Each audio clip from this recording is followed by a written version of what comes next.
A new supersonic airliner could be on the cards, and Airbus A220 jets continue to be parked up around the world, one-upping in there with Korean Air becoming the newest airline to really discuss the impact of the global engine supply crisis, and now has publicly confirmed its A220s are parked, some of them being backed up by active fleet data.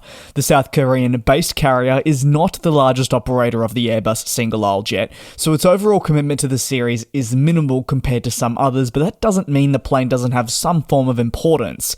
Fleet data indicates the airline has welcomed 10 of the higher capacity A220-300s to its business. These planes average an age of 6.9 years, with the bulk of the deliveries occurring in the 2017 to 2018 period. One lone unit came in 2019. However, 4 of these 10 planes are parked, meaning that 40% of the A220 fleet is grounded due to engine problems.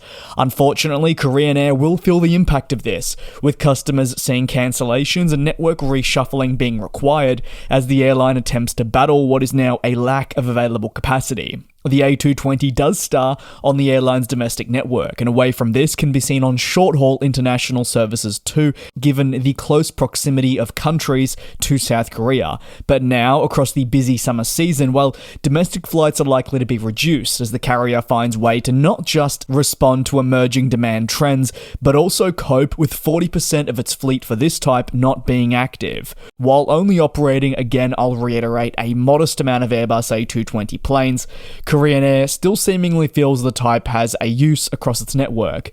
However, it remains hard to justify the type's presence if engine woes were to continue to hurt their operations in the long term. No date has also been publicly provided for when the A220s are expected to return to service. This lack of a time frame aligns with what most airlines are dealing with, and therefore presents concerns about amending schedules to cope with the capacity loss. Korean Air must therefore communicate closely with engine suppliers and Airbus to better understand the supply chain woes and when they will be able to return the grounded units to service. This a challenging task. Korean Air's grounding of Airbus A220s now sees it join a pretty long list of global airlines that are being affected by the ongoing engine crisis, with the regional jet produced by the plane maker at the forefront. However, the A220 is not alone in experiencing a similar fate. Engine complications even delay the delivery of fresh factory-produced planes destined for airlines, from the A320neo family upwards to the 787. The engine crisis has spurred challenges in maintaining active flying with the aircraft. Each airline's, circumstances have resulted in varying impact on day-to-day flying as well.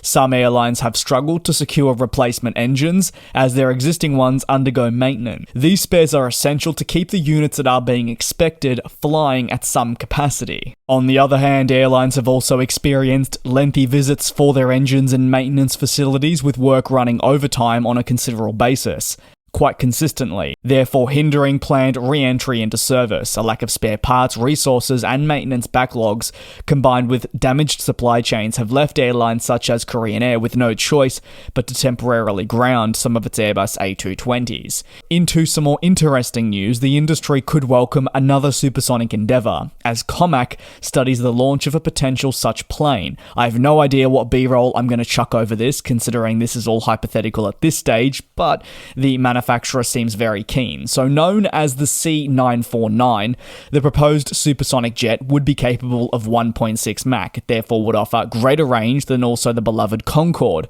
while reducing noise to align with sustainability endeavours being conducted around the world. The South China Morning Post highlighted this C949, which aims to show the world what COMAC can truly do, with a radical new jet that will elevate the industry tenfold if released, if being the key word here.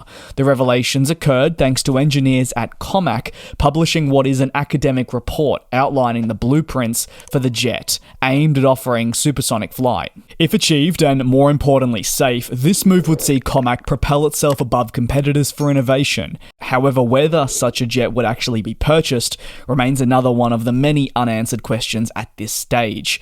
COMAC joins a host of other competitor establishments that have been studying the relaunch of supersonic flying. However, none have succeeded in their endeavours and are still very much firmly in your research and testing phase. For plane makers like COMAC, some of the biggest challenges range from the costs to the overall manpower and technology adaptation required for the development of a C949 to airlines around the world. COMAC does say that when it launches a supersonic jet, it wants the plane to have a 50% increase in range over what was visible through Concorde, jumping the range to almost 7,000 miles and making many more cities now able to be connected by this high-speed plane, which would also see sonic booms reduced in sound quite substantially by decibels. Regulatory hurdles are also among the biggest challenges for bringing planes such as these to life, with sound and environmental regulations in play, and if COMAC is capable of actually reducing that sonic boom and therefore the overall sound, they feel they're way more equipped to offer the type over what, say, competitors are looking to put forward. One of COMAC's now biggest competitors in the space is through Blake Scholl and his Boom Supersonic endeavour, which has been established for some time and certainly takes the forefront of many people's interest.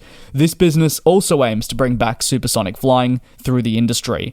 Many of the industry's largest airlines have already placed pre-orders, and others have reported their interest. Boom Supersonic has also completed supersonic test flights with its XB-1 demonstrator, crucial for testing and learning before it is adopted to the full-scale plane. The full-scale aircraft to eventually be the plane that carries passengers is known as Overture and was expected to debut by decade's end. However, this may now be unlikely to occur on time due to delays, continued constraints, and skepticism regarding finances. But now Boom Supersonic has a competitor, with the executive revealing that there is a real threat that China will build its own supersonic airliner to try and change the 21st century aviation industry as we know it. Despite this, Boom Supersonic remains confident.